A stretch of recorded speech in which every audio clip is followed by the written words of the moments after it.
let's talk about Star Bond or CA glue. So if you've never used this, it's essentially glue plus accelerator. Now, I like to use this for mainly just filling in voids in the wood, basically just an epoxy, less as a glue. Now, I have the Star Bond thin here, which I don't use very much, but I had a spot in my table that I had to get down in a crevice, so the thin worked really good. But typically I'm using the thick. When filling voids, you're gonna wanna put this on a little bit at a time, especially if you have a deep hole. Now I had a deep hole today in a table, and what I did is I filled the hole mostly with sawdust, then I came over with the glue. Now, what I wanna talk about today is how thick you put this glue on, and I'm gonna show you an example of how to do it right and how to do it wrong. So if you take the glue and put it on the board, it's gonna soak in a little bit, but you wanna go thin.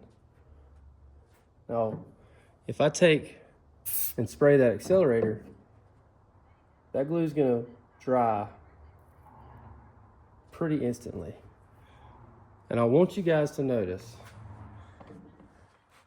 how it bubbled up. You see that? What that means is I put it on too thick. If I had come through here, put a little bit of glue down, spread it out evenly, and then sprayed it, I wouldn't have that problem. It would sand just as smooth. But I'll show you up close here. Put it on there really thick. And this actually is a chemical reaction. It'll put off smoke. But watch this.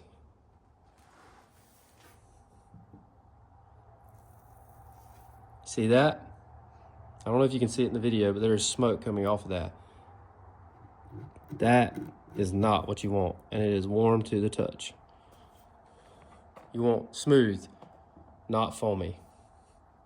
Now, obviously, there's other brands of CA glue. I prefer Star Bond.